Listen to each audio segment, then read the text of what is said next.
Ça se passe ici et toujours ce soir à Saint-Léger-sous-Beuvray en Saône-et-Loire. Un village assez exceptionnel puisqu'il compte 8 commerces de proximité alors qu'il y a à peine 400 habitants. Alors comment expliquer une telle dynamique? On voit cela avec Sébastien Quéroux.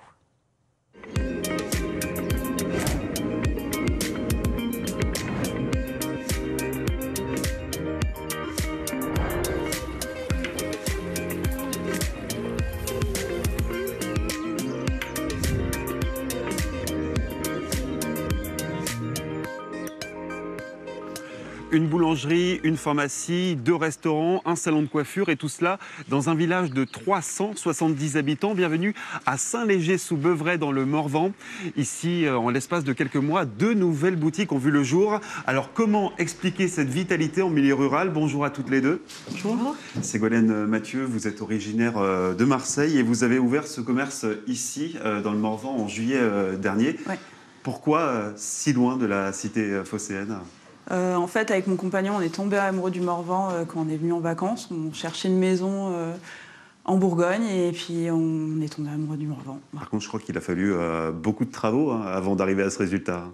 Oui, ça fait 2 ans qu'on est en travaux et puis on n'a toujours pas fini, mais effectivement, et la boutique, il a fallu 15 jours avec l'aide des voisins, des producteurs et des amis pour pouvoir faire une boutique à neuf. Et parmi ces producteurs, il y a notamment vous, Marie-Reine Morisot. Vous produisez quoi exactement? Donc moi, je produis des plantes aromatiques et médicinales, donc des tisanes, des sirops, des huiles, des sels aromatiques, un peu pour la cuisine et pour le soin, voilà.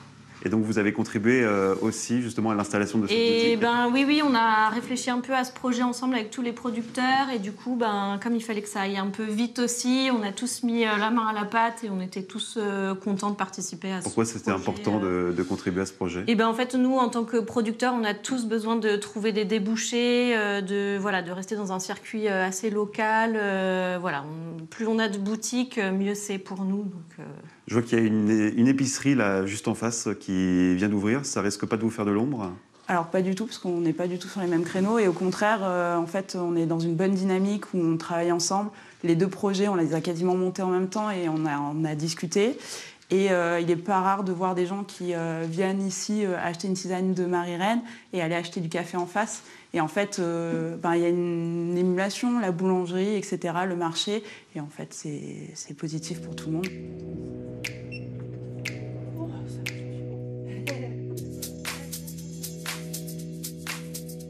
Et on se trouve maintenant dans la nouvelle petite épicerie qui a ouvert il y a seulement quelques semaines. Bonsoir Nadège et Michel. Bonsoir.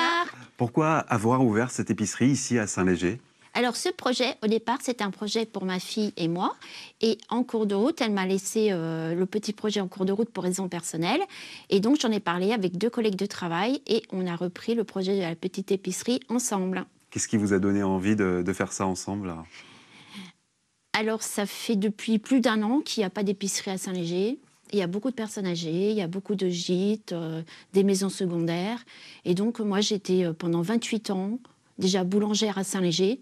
Donc je connais pas mal de clients et ça m'a donné envie de reprendre cette activité. Ça va être quoi votre recette, Nadège, pour fidéliser la clientèle ici?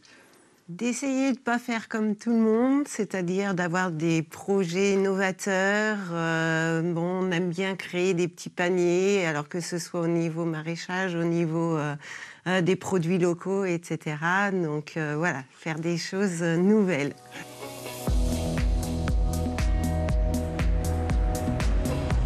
Bonjour Robert de Crémier. Bonjour. Vous êtes le premier adjoint de Saint-Léger-sous-Beuvray. Alors on l'a dit, ici à Saint-Léger, il y a une pharmacie, 2 restaurants, 2 épiceries.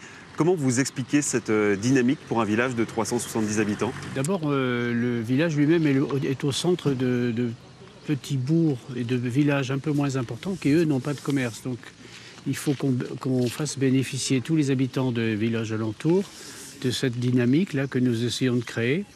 Effectivement, vous avez peut-être su qu'on a une épicerie qui a fermé il y a 6 mois. Et il fallait surtout pas laisser le village se paupériser, les commerces disparaître. Quand l'épicerie disparaît, après le coiffeur peut partir. Or, tout ça, c'est un maillage de commerces dans le village qui s'attirent les uns les autres. Et puis en même temps, nous, la commune, la mairie, on essaye de favoriser le maintien de ceux qui existent déjà et l'implantation de ceux qui veulent s'investir par plusieurs méthodes. On a ouvert une boulangerie qui est absolument remarquable il y a 2 ans. On les a fait installer dans l'ancien bureau de poste qui appartenait à la commune et qu'on a vendu au boulanger. L'épicerie qui vient d'ouvrir il y a 15 jours, nous leur louons le local et que nous avons retapé à leur intention. Par exemple, en fin d'année, pour les seniors, on distribue des bons d'achat. Les bons d'achat achetés dans les commerces locaux et au restaurant ici. Et puis par ailleurs, nous sommes en train de refaire la place du village. L'idée, c'est simplement de l'aménager pour favoriser son attractivité et donc celle des commerces. Merci beaucoup Robert de Crémier, et preuve que Saint-Léger fait figure d'exception. Il faut savoir qu'aujourd'hui en France, près de 2/3 des petits villages n'ont plus aucun magasin d'alimentation générale. Des commerces pourtant essentiels, souvent considérés comme le premier moteur de la vie sociale en milieu rural.